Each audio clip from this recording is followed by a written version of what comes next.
السلام علیکم۔ آج اس پارٹ 7 کا جو ہمارا عنوان ہے نا، وہ ہے حقوق اللہ، حقوق العباد۔ حقوق اللہ اور حقوق العباد میں کیا فرق ہے؟ حقوق اللہ ایمان ہے، نماز ہے، روزہ، حج، زکوٰۃ۔ حقوق العباد انسانوں کے ساتھ جو آپ کے معاملات ہیں اس کو حقوق العباد کہا جاتا ہے۔ جیسے آپ دنیا میں معاملات میں کوئی بھی چیز خریدتے ہیں، فروخت کرتے ہیں، خواہ اس میں کھانے پینے کی چیزیں ہیں، پلاٹ ہے، سونا ہے، چاندی ہے،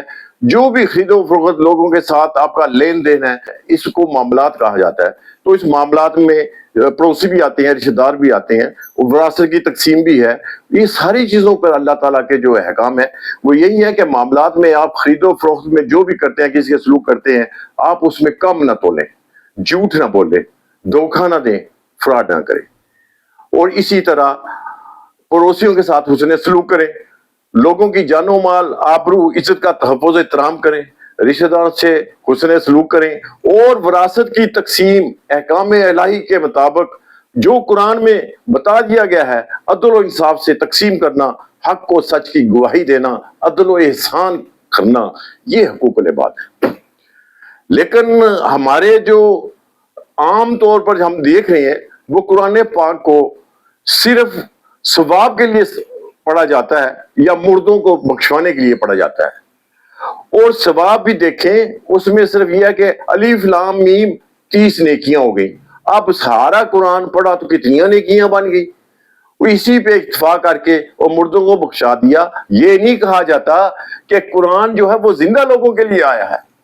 زندہ لوگوں کے لیے آیا ہے، ان کی ہدایت کے لیے آ رہا ہے۔ وہ آپ کو بتا رہا ہے کہ آپ کی ذاتی زندگی، آپ کی معاشرتی اجتماعی زندگی، آپ جس ریاست میں رہ رہے ہیں اس ریاست کی زندگی میں آپ کے پاس کون سے قانون اللہ کے ہیں جو لاگو ہوتے ہیں، جس کے مطابق آپ نے زندگی بسر کرنی ہے، قرآن کے اصولوں کے مطابق اپنی زندگی بسر کرنی ہے۔ تو میں آپ کو ایک چھوٹی سی بات کرتا ہوں۔ آپ لوگ جمعہ پڑھنے جاتے ہیں اور اس جمعہ میں آپ خطبہ سنتے ہیں، اور اس خطبے میں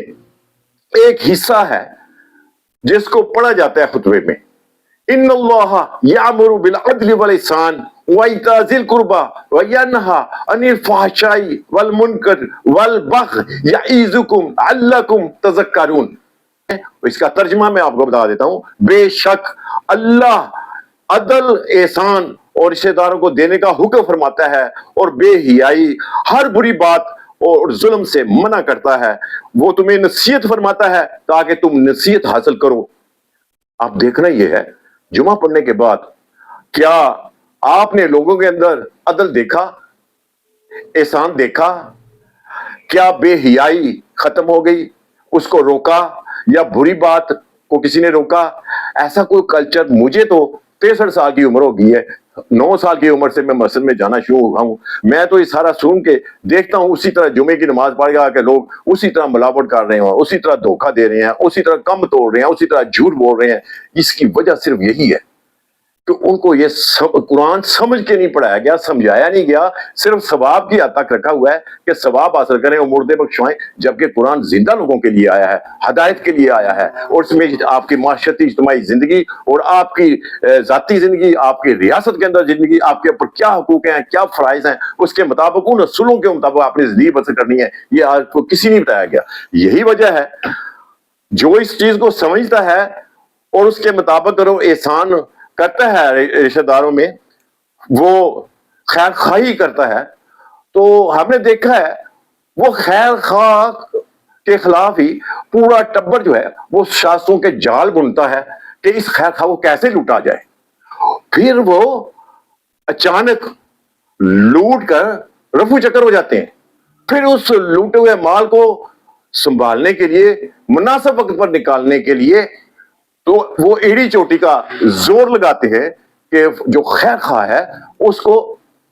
تباہ کر دیا جائے اور اس کو بدنام کیا جائے، اسے مشکل الجھنوں میں الجھا دیا جائے، تو اب کہ اس کا جو لوٹا ہوا مال و ثواب ہے اس کی طرف نہ آئے۔ یہ ساری چیزیں ہم دیکھ رہے ہیں کہ رشتہ داروں میں یہ جو ہے ایک دوسرے کو گرانے کا جو طریقہ ہم دیکھ رہے ہیں اور لوگوں کو نقصان پہنچا رہے ہیں، اور اسی وجہ سے ہے کہ ان کو قرآن کی طرف سے سمجھایا نہیں گیا, ان کو تربیت نہیں دی گئی, کیونکہ کلچر ہی ہمارا 99% ثواب کے اوپر ہے اور مردے بخشوانے کے اوپر ہے, اور قرآن کو آپ سمجھانے اور سمجھنے کی طرف بالکل توجہ نہیں ہے, جس کی وجہ سے معاشرے میں ایسی خرابیاں ہیں. ایسا بھی ہوا ہے کہ منگلا میں ایک بیٹے نے اپنے باپ کو اور سوتیلی ماں اور اس کے بچوں کو رات کو سوتے ہوئے میں قتل کر دیا. کس وجہ سے؟ صرف اس لیے کہ ان کی جائیداد, ان کا مال ان کے پاس رہے, میرے پاس آ گئے. لاہور کا واقعہ ہے کہ ایک بیٹے نے اپنے باپ کو قتل کر دیا صرف گاڑی لینے کے لیے چکر میں, اور باپ اس کا ایک بڑا ڈاکٹر ہے. یہ ساری چیزیں اس لالچ میں, اور بہت سے واقعات ہیں, روزانہ قتل و غارت ہوتی ہے, یہ مال و دولت کے لیے, زمین و جائیداد کے لیے. تو یہ ساری چیزیں جو ہیں اسی لیے ایسی ہو رہی ہیں کہ قرآن کو اپنی اس زبان میں نہیں سمجھا گیا, نہ اس کے مطابق تربیت دی گئی, جس کی وجہ سے معاشرے میں ثواب کے چکر میں, نیکیوں کے چکر میں اور مردے بخشانے کے چکر میں ہے, جس کی وجہ سے وہ قرآن کو سمجھنے کی بجائے اور اس کو مطابق تربیت نہ ہونے کی وجہ سے معاشرے میں یہ خرابیاں پیدا ہو رہی ہیں.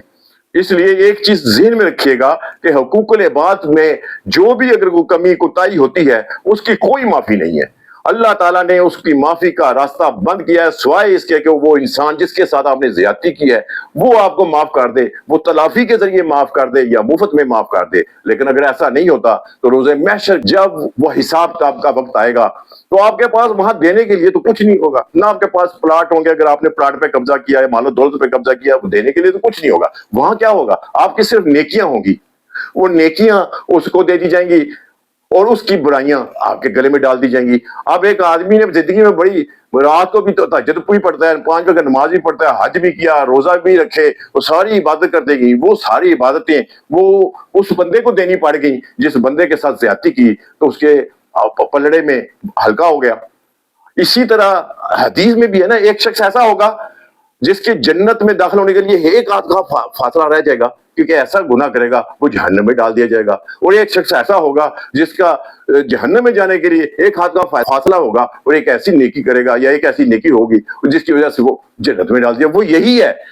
کہ ایک نیک آدمی جو جنت میں داخل ہونے کا معیار کو پورا کرتا تھا, ایک انسان کے ساتھ زیادتی کرنے کے واسطے ساری نیکیاں اس کو دینی پڑ گئی, اس کی برائیاں اپنے گلے میں ڈالنی پڑ گئی, اور جس کا پلڑا بھاری ہوا نیکیوں کا وہ جنت میں, جس کا پلڑا ہلکا ہوا وہ جہنم میں چلا گیا. یہی وجہ ہے وہ اس میں برے آدمی دنیا میں تھا لیکن اس کے حق کے ساتھ زیادتی ہوئی, اس نے حقوق العباد میں وہ بڑا ہو گیا, اس کو نیکیاں دوسرے بندے سے مل گئی. تو یہ جب حساب کتاب ہونا ہے, یہ سوچ لیجئے گا جب بھی آپ کسی کے ساتھ زیادتی کرتے ہیں, کسی کا حق مارتے ہیں, کسی کی جائیداد پہ قبضہ کرتے ہیں, کسی کا ناحق قتل کرتے ہیں, تو یہ سوچ لیجئے کہ آپ کی ساری نیکیاں جو دنیا میں آپ نے عمرہ, حج اور نمازیں اور روزے رکھنے کے بعد کی ہیں وہ ساری رائے گاہ ہو جائیں گے, وہ اس بندے کو دینی پڑ جائیں گی جس بندے کے ساتھ آپ نے زیادتی کی ہوئی ہے. ملتے ہیں اگلے ویڈیو میں. السلام علیکم.